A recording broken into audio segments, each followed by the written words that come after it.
The first blast sent a plume of smoke into the air and set off multiple explosions. Then this.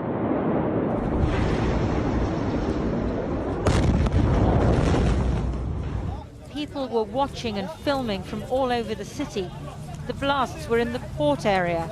Lebanon's health minister said a ship of fireworks had gone up, but other sources said it might have been a warehouse of ammunition.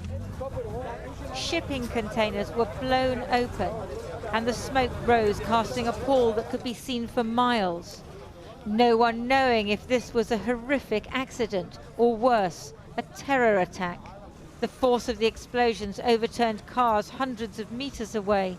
Such huge blasts must have killed people, but it's not yet clear how many. My car was down there. It rolled over. I think this was because of the glass. The glass cut me. My car was like this. Ambulances hurtled through the ruined streets. The Lebanese Red Cross said it had sent out 30 teams. The injured were rescued by whatever means possible to go to Beirut's struggling hospitals, already burdened by COVID-19 patients. I don't know what happened. I was fishing. I heard there was a fire, so I turned around and started to head home. Then I heard something explode. I got injured. I don't know what happened. In the city centre, people picked their way through rubble-strewn streets. The walking wounded, many cut by glass that had been blown out of apartments and shop windows.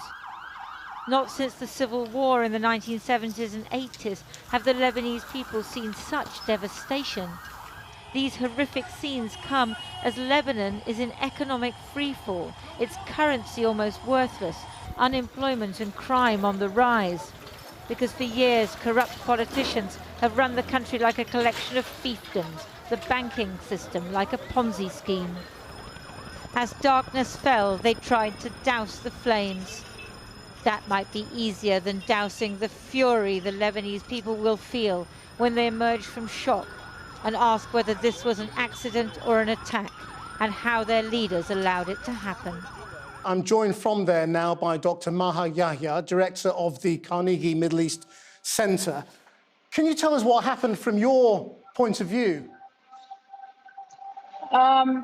Just an unbelievably large explosion. I've never heard anything like this before. I've lived through wars in Lebanon. I was here in 2006 during the Israeli conflict. I've heard explosions, assassinations. I've never heard anything like this before. How far away are you from the port area? I'm quite far, at least a 10-minute drive. 10-minute drive without traffic. I'm not close. But the explosion was so loud that I thought it was right next to me. It was right next to my home. A friend of mine who lives on the other end of town thought it was right next to his. I've never seen anything like this. The whole building shook. And it came in waves. First there was the first wave, and then the second wave, and then we heard the blast, and things shattered everywhere. And what did you think? I mean, obviously, you know, things have been very tense in Beirut in recent days. I honestly, initially, the first thought was they've targeted someone. There's an assassination against someone. And of course, the first thought, the news was initially reporting it was in downtown. So my head went to PM Hariri. Luckily, it wasn't that. But now we're realizing, and then I thought, because it was so loud, I thought maybe it was another leader who lives right next to my house. Again, it wasn't that, but now we're just at a loss. I mean, the damage is so huge.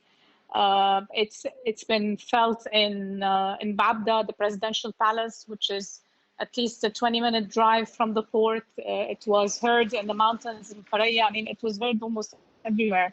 And the damage is so widespread, it's unbelievable. I've really never seen anything like this. We're not hearing very much yet about casualties. What are you hearing there? The casualty number is beginning to rise. The hospitals are overflowing. Some of the major hospitals are saying, please don't come anymore. One of my friends was injured. The glass fell on her, so her arm is broken. She's been, they actually had to take her outside of Beirut to be able to get treatment. The hospitals are at capacity. They're asking people to donate blood. We just heard that the Secretary General of the Kataeb Party has died as a result of his injuries. So there are significant numbers of injuries and deaths, but we still don't know. There are reports that there are at least 3,000 injured, but I mean, it's just too early to tell. But hospitals are at capacity, and people are being taken outside of Beirut for treatment. What sort of effect do you think this will have on the political instability that is in Lebanon right now? It's just going to drive everyone over the edge. I mean, where this country is going through literally the most significant and existential crisis it's faced in its contemporary history. It's facing a challenge on the political front. It's going through a massive economic crisis, a pandemic, and now this. The damage alone is huge, and state institutions are already significantly weakened. I don't know how they're going to cope with this. The Ministry of Health is saying, you know, treat everybody at our expense, but they're broke. So it's just crazy. I don't know who's going to be able to even compensate damages. We're hearing about entire buildings just collapsing because of the force of the explosion. I mean, some people are saying it felt like an earthquake. They thought it was an earthquake because the ground was shaking.